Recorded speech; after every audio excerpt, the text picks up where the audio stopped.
आखिर हिंदू रक्षा दल के लोगों को नॉनवेज की दुकानें बंद करवाने का लाइसेंस किसने दिया है?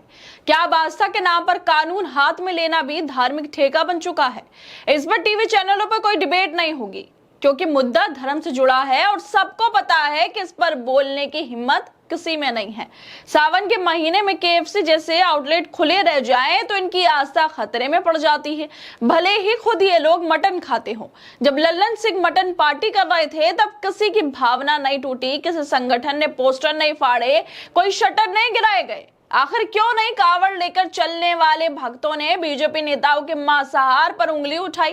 क्या देशभक्ति सिर्फ गरीब दुकानदारों पर चिल्लाने, धक्का देने, धमकी देने और शटर गिराने तक ही है?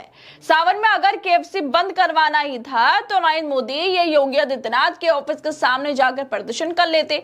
वहां इनका स्वागत फूल मालाओं से भी होता। शायद कैमरों के सामने आस्था की रक्षा करने वाले सिपाही भी बना दिए जाते, मगर नहीं।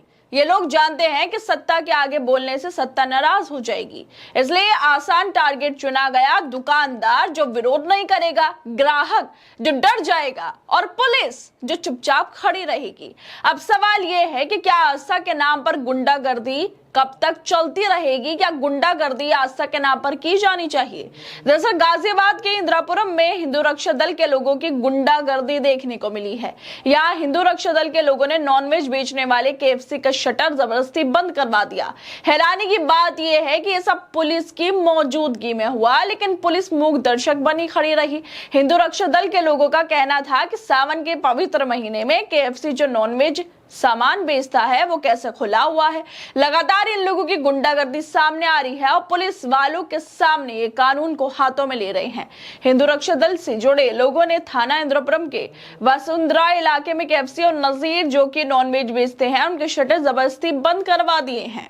गाजियाबाद के इंद्रापुरम इलाके में जो हुआ वह सिर्फ एक दुकान का शटर बंद होना नहीं था, बल्कि कानून का मजाक बनाना था, और वो भी पुलिस की मौजूदगी में। हिंदू रक्षा दल के कुछ तथाकथित रक्षक जिन्होंने खुद को धर्म का ठेकेदार घोषित कर लिया है, उन्होंने सावन के महीने में जो केएफसी, नजीर जो लोग नॉनवेज बेचते हैं उन आउटलेट्स को जबरन बंद करवाना शुरू कर दिया है। दुकानदारों से बदसलूकी, ग्राहकों के सामने हंगामा और खुलेआम धमकियां, ये सब कुछ हुआ। पुलिस चुपचाप खड़ी रहती है, तमाशा देखती रहती है। अब सवाल ये उठता है कि क्या अब इस देश में किसी को दुकान खोलने का अधिकार भी धार्मिक सेंसर बोर्ड से पास करवाना पड़ेगा?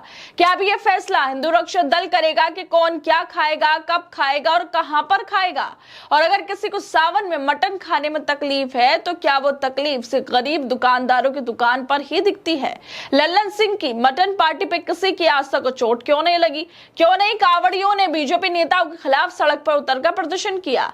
क्या संविधान में कहीं लिखा है कि दुकानें धार्मिक भावनाओं के हिसाब से चलेंगी? क्या देश की व्यवस्था अब वोट बैंक की राजनीति के अनुसार तय की जाएगी? और जिस तरह से ये गुंडागर्दी फिर एक बार सामने आई है, उसको लेकर पत्रकार स्वाति चतुर्वेदी लिखती हैं कि चीन भारत के साथ चल रही आर्थिक लड़ाई क्यों जीत रहा है?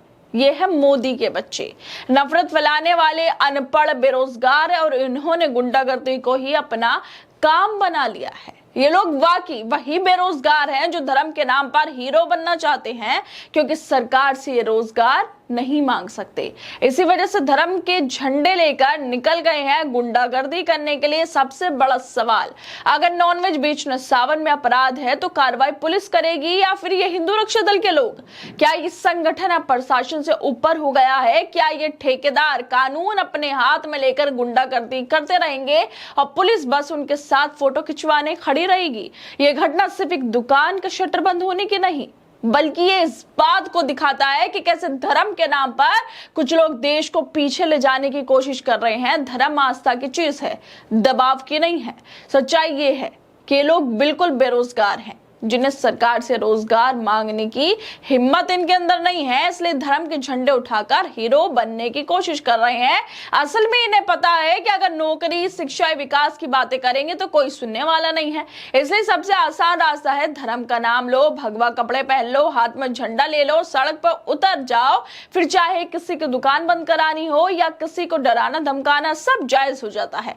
ना कानून का डर, ना पुलिस की परवाह, क्योंकि सरकार भी जानती है कि धार्मिक भीड़ उसे फायदा पहुंचा सकती है, इसलिए इनसे कोई सवाल नहीं करता। लेकिन असली मुद्दा यह है कि अगर इन्हें सही दिशा दी जाती, शिक्षा और रोजगार मिलता तो शायद ये लोग भी किसी ऑफिस या फैक्ट्री में काम कर रहे होते, ना कि दुकानें बंद कराकर, वीडियो बनवाकर सोशल मीडिया पर आस्था का सिपाही बनने की कोशिश कर रहे होते।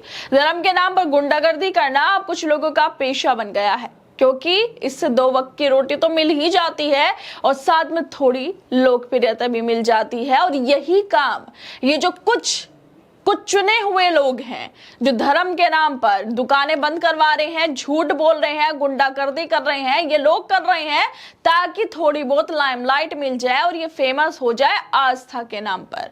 खैर दोस्तों, आप लोगों को क्या लगता है इस वीडियो को लेकर? हमें अपनी राय जरूर दें और बाकी तमाम खबरों को देखने के लिए जुड़े रहिए हमारे साथ।